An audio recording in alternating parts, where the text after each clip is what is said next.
Imagine stepping onto a plane, but instead of cramped rows and safety announcements, you're greeted by the sound of a string quartet.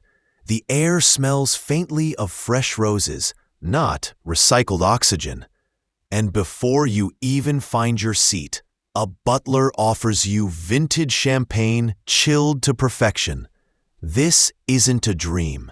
This is life inside a private jet worth $500 million. Today, we're opening the doors to a world very few will ever see, the floating palaces of the ultra-wealthy. Because for the billionaires who own them, these aren't just jets, they're symbols, status, sanctuaries in the sky where luxury isn't optional. It's the baseline question. What could possibly make a jet cost $500 million? That's not a typo. $500 million for something that spends most of its life in the sky. The answer isn't just engineering. It's psychology, it's prestige, and it's the way the ultra-rich design their lives to ensure that even when they're 40,000 feet above the ground, the world still bends to their comfort.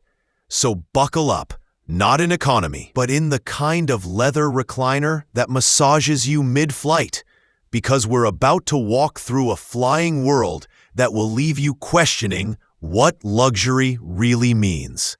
When the door opens to a $500 million jet, the first few steps aren't just about boarding. They're about storytelling. Forget plastic floors. You're walking on marble inlays or hand-woven Persian rugs.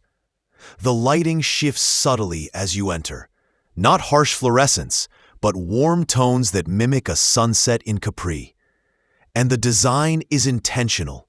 Psychologists know that humans form first impressions within seconds. So these jets are curated to overwhelm the senses. By the time you're fully inside, you've already been convinced this isn't travel. It's theater. Instead of rows of seats, imagine walking into a living room larger than most apartments in New York or London. Plush leather sofas, custom art on the walls, even a fireplace flickering softly. Yes, some jets simulate one with digital screens and scent technology to mimic burning wood. This isn't about necessity, it's about identity. For billionaires, the jet is an extension of their brand. Every detail whispers, I live differently. I move differently. Even at 40,000 feet, my world is extraordinary. Picture this, a dining table set for 12, crystal glasses, silver cutlery, and a floral centerpiece flown in that morning from Paris. Here, breakfast could mean saffron croissants and truffle omelets prepared by a Michelin-starred chef on board. Yes, these jets have full kitchens, staffed not with flight attendants serving reheated meals, but with chefs who design menus like they're opening a pop-up restaurant in the sky. The psychology here is exclusivity. It's not about hunger. It's about telling yourself and your guests that every meal, even in transit, is unforgettable. For the ultra-rich, sleep isn't just rest, it's recovery.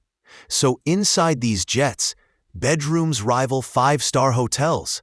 Think king-size beds, Egyptian cotton sheets, and blackout systems that adjust to mimic time zones, reducing jet lag before you even land.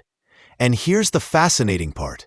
It's not only about comfort, it's about control. Billionaires hate wasting time, and these suites turn travel hours into opportunities. Sleep, meetings, even spa treatments, all possible while crossing oceans. Now this is where jaws drop. While most flights squeeze bathrooms into spaces smaller than a closet, private jets transform them into marble spas. Rain showers with water pressure stronger than in most homes. Heated floors, gold-plated taps. Some even have saunas and steam rooms. Why? Because psychology says rituals matter.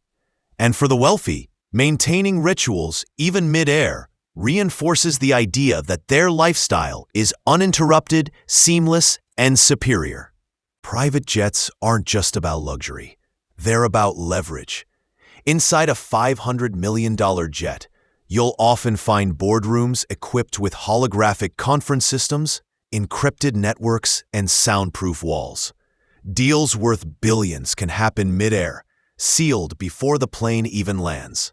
And here's the subtle truth. This isn't just convenient.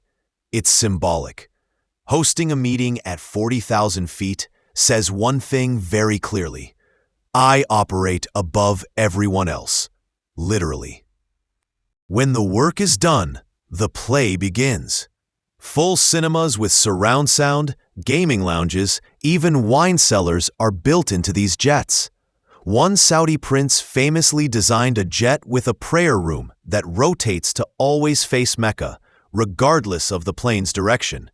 Another added a concert hall with space for a live band. Why? Because to the ultra-rich, travel isn't downtime. It's prime time. The jet must be as stimulating as the penthouse or palace waiting at the destination. But maybe the most valuable feature isn't gold taps or crystal glasses.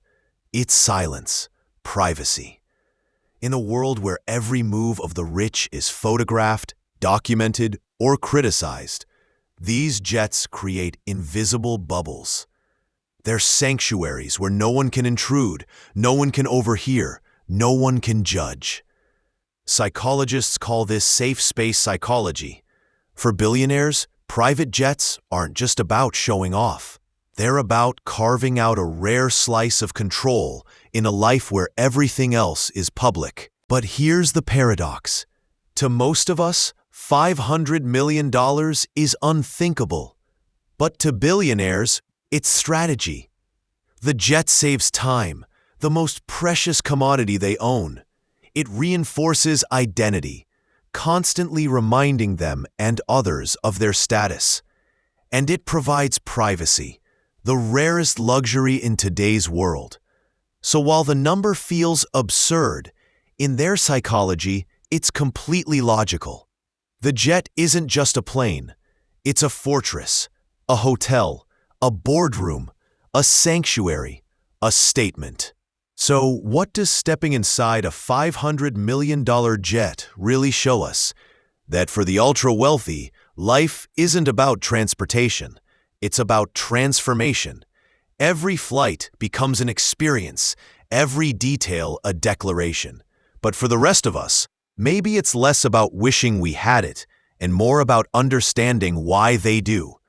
Because in the end, these jets aren't just machines. They're mirrors, reflecting how far humans will go to turn comfort into identity and movement into theater. The question is, if you had that kind of wealth, would you build a palace in the sky, or would you use it to change the ground beneath your feet?